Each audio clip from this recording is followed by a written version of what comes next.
Hello, everybody. I hope you're having a wonderful day and enjoying your time at home with your family. And I hope that anyone that's sick gets healed quickly. Okay, so I wanted to do a reading and see what happened to Jennifer Kesse. She was born on May the 20th, 1981. She went missing since January the 23rd, 2006. Okay, so before I start my reading, I just want to tell you kind of what I think intuitively and kind of what I see. I think that she was not. I think that she was that she's not with us anymore. I do believe that with I don't feel her energy as she's on this side of transitioning. I think that it happened the night before. I think that she got out of the shower and there was somebody arrived. I think that the clothes that were out, because I know it looked like maybe it was in the morning, but I think that I think that she was doing it that night so she could have everything ready for the next day, if that makes sense. I think that she was taken from her home during the night, probably in the early hours. And I think that it was a coworker. I actually feel that very strongly that it was a coworker. Okay, so the first card that I got was Two of Wands reversed, which is lack of planning, disorganization, bad planning. Um, so this wasn't necessarily planned. They didn't know what they were going to do when they got there. So they had, and that's the next one, which is the flying machine. That's the chariot, and it's reversed, which means she did not have control of her vehicle at all. Diversion with vehicle, evidence wise. Lack of control, lack of direction, and aggression. I think that the aggression didn't happen in her apartment. She was taken somewhere else. And um, probably the majority, wherever she was taken, the aggression was taken out there. It was not, I don't think anything happened in her apartment besides her being physically taken from her residence. Okay. The Six of Bees or Swords is about transition, escaping danger, leaving stuff behind, moving on, all of those things. Well, I think that that's probably when he dropped off the car at the apartment building, because I believe that his car was left at Jennifer's home somewhere. If you can park in the back, maybe even in the back. Um, I think that this is representative of when she left when the person who dropped off the car at the other place, the other apartment building, I guess you could say. I believe that they came back because that's 10 of Moss. They dropped basically, they took their responsibility. This is accomplishment, responsibility, burden. So they already accomplished their goal, which was ending her life. Which I don't necessarily think that ending her life was the prime goal, but I think that she didn't take an offer that was given to her, because I think that there was like a meeting of some sort or some kind of, there's something going on with the people at her work that they were supposed to present, I think, something. I can't really tell what that is, but I believe they were supposed to present something, and this person wasn't ready, and they felt that she was going to be able to get it. and if because of their lack of planning and all that, because these have double meanings, of course, and everything. But I feel like he moved on from his burden once he left the chariot. After it was done, he accomplished what he needed to when he left the vehicle there. He felt like he was releasing his burden and avoiding conflict, because the Five of Moss, or the Five of Wands upright, is all about conflict. Well, reverse is about avoiding conflict. He wanted to avoid the conflict that came along with it. And regarding the Page of Wands, which is the news. This is going to be representative of the news that was going to be presented to the father or her family, that she was gone, and they wanted to avoid the conflict and keep the burden of responsibility off of themselves.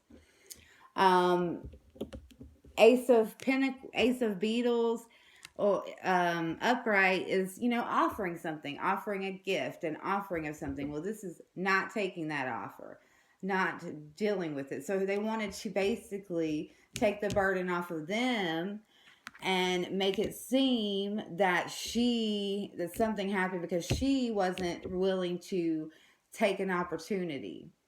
She wasn't willing to basically, she wasn't willing to do whatever it is. I think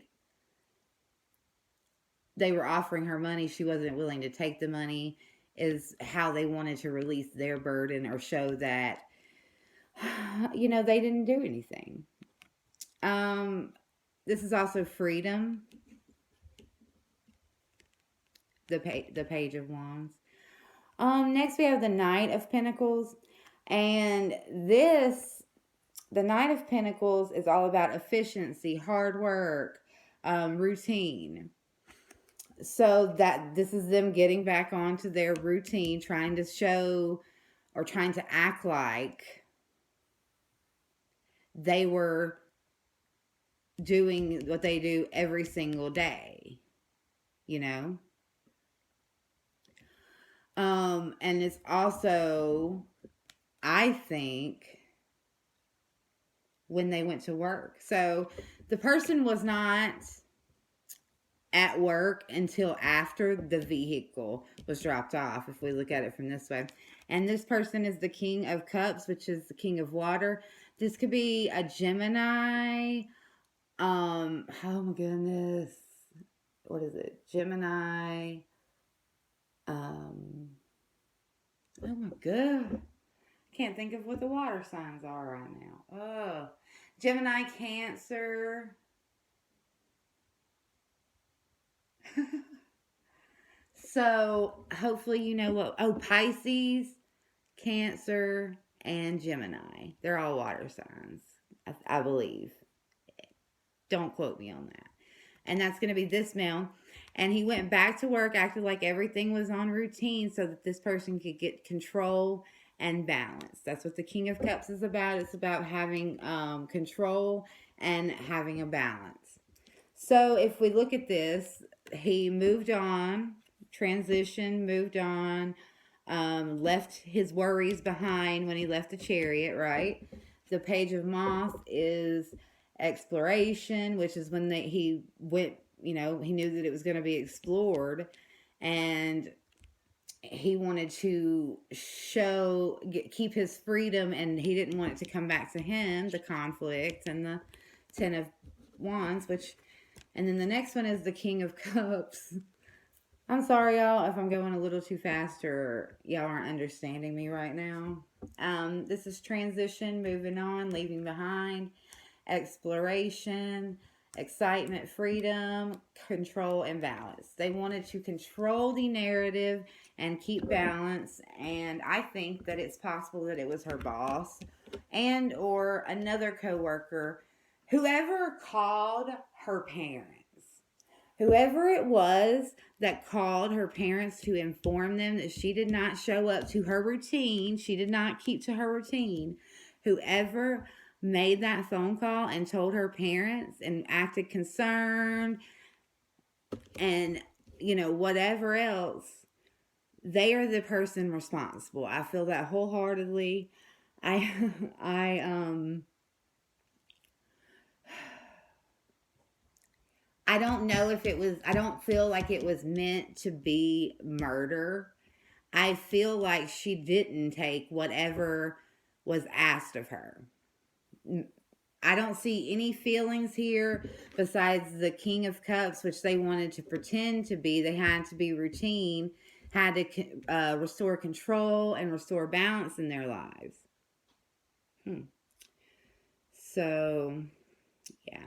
So I don't believe that she is alive, unfortunately, and I'm so sorry to say that. And I wouldn't say that if I wasn't absolutely certain. I am very confident in that, and I think that it was made to seem like she was basically taken, and she was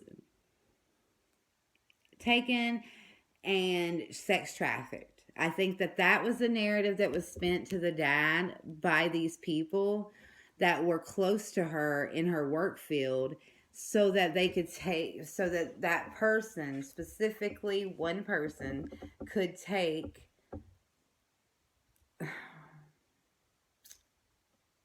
so that, you know, they could act like it wasn't them and rid themselves of any further, you know, exploration of them and, you know, what they did. So I hope that you guys will like and share and, you know, subscribe to my channel. I plan on doing a few more cases. I don't like to post them unless I am very confident in what I'm picking up, you know, with my intuitive clairvoyant skills, the things I can see, and I get a very, very clear picture of her no longer being with us in a very, very distinct. Like, I see this gentleman walking into an office setting and starting the calls to the parents. So, whoever called her parents is responsible. Allegedly, for entertainment purposes only. I do not want to be sued. This is all theory. It is not fact. I am just a girl with cards and a little bit of ability. So, thank y'all.